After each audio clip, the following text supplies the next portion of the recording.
Pernah terfikir tak macam mana idea-idea besar macam kelestarian atau sustainability ni betul-betul dipraktikkan? Hari ni kita akan bongkar satu kerangka kerja yang sangat penting iaitu ESG. Tapi kita tak nak sembang teori je. Kita akan tengok macam mana sebuah agensi kerajaan di Malaysia, Jabatan Tenaga Manusia atau JTM, ambil idea global ni dan jadikan ia satu tindakan yang real. Jom kita mulakan. Okey, semua ni sebenarnya bermula dengan satu soalan yang sangat besar yang kita semua, tak kira kat mana kita berada, tengah cuba nak jawab. Soalannya mudah je, tapi jawapannya kompleks. Macam mana kita nak bina satu masa depan yang lebih baik dan lebih mampan untuk semua orang? Bukan hanya untuk kita hari ni, tapi untuk generasi akan datang. Satu cabaran yang besar kan?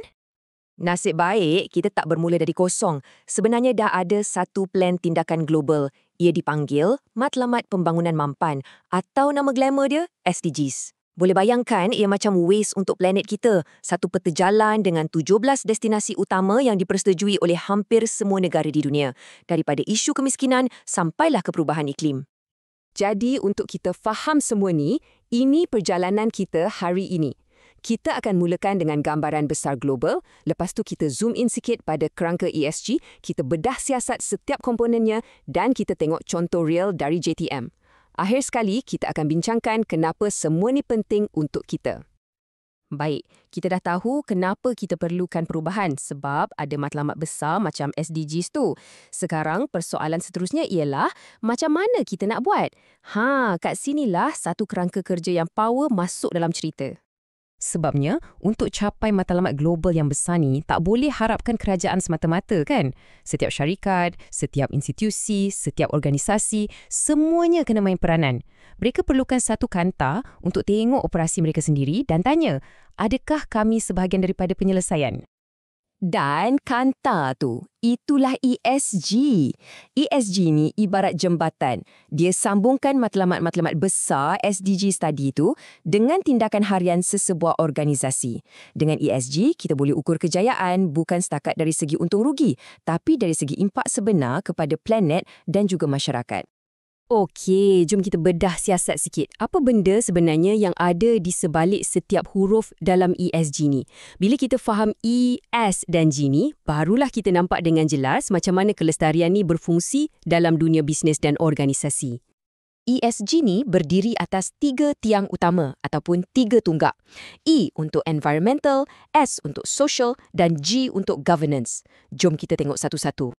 Mula-mula, E untuk environmental atau alam sekitar.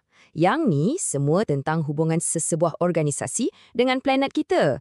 Macam mana dia guna tenaga, macam mana dia uruskan sisa buangan, apa dia buat untuk kurangkan jejak karbon. Senang cerita, ia adalah tentang tanggungjawab kepada alam sekitar. Seterusnya, S untuk social. Yang ni pula fokusnya adalah manusia. Macam mana sebuah organisasi tu layan staf dia. Adakah ia adil, selamat, apa sumbangan dia kepada komuniti setempat, adakah produk atau servis dia baik untuk masyarakat, ia tentang impak kepada orang. Dan akhir sekali, G untuk governance atau tata kelola. Yang ni pula ibarat sistem operasi dalaman sesebuah organisasi. Macam mana keputusan dibuat? Adakah prosesnya telus? Ada tak sistem untuk elak rasuah? Adakah pemimpinnya bertanggungjawab? Tata kelola yang kukuh ni lah tulang belakang yang pastikan E dan S dapat berjalan dengan betul. Alright, cukup bab teori. Sekarang masuk part yang paling best. Jom kita tengok macam mana ESG ni berfungsi dalam dunia nyata. Betul-betul di Malaysia. Kita akan kaji plan tindakan yang sangat konkret daripada Jabatan Tenaga Manusia, JTM. Komitmen JTM ni memang jelas. Petikan ni bukan sekadar ayat penyedap ya. Ia satu deklarasi, satu niat yang serius. Mereka nak kurangkan jejak karbon secara aktif dalam semua operasi mereka. Ini satu anjakan pemikiran yang besar. Jadi, macam mana mereka nak buat? Ini pelan strategik mereka. Ada 4 langkah utama. Daripada fokus kepada alam sekitar, macam kurangkan jejak karbon, sampailah ke aspek sosial, macam pastikan semua orang dapat akses latihan yang sama rata. Nampak tak?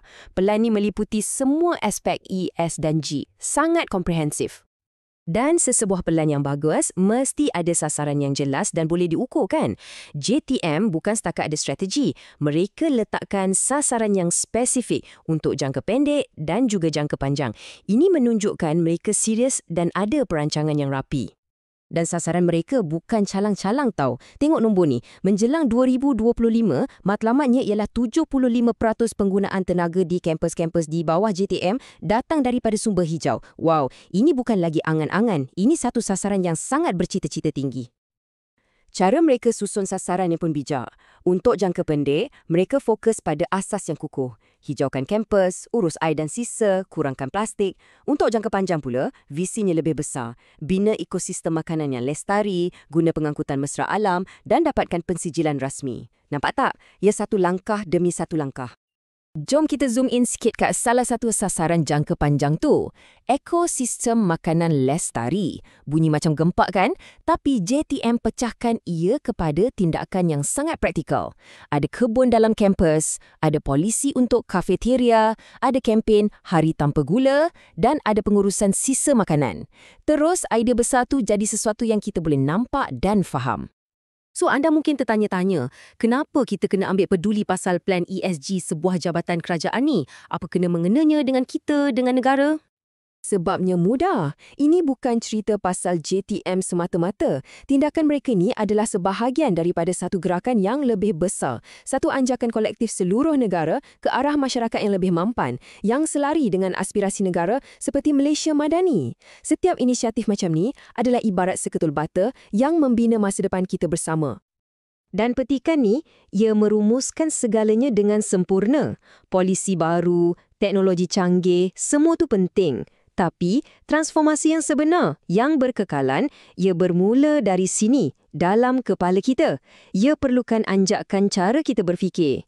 Dan ia perlukan sokongan daripada semua orang. Tiada siapa yang boleh buat seorang diri.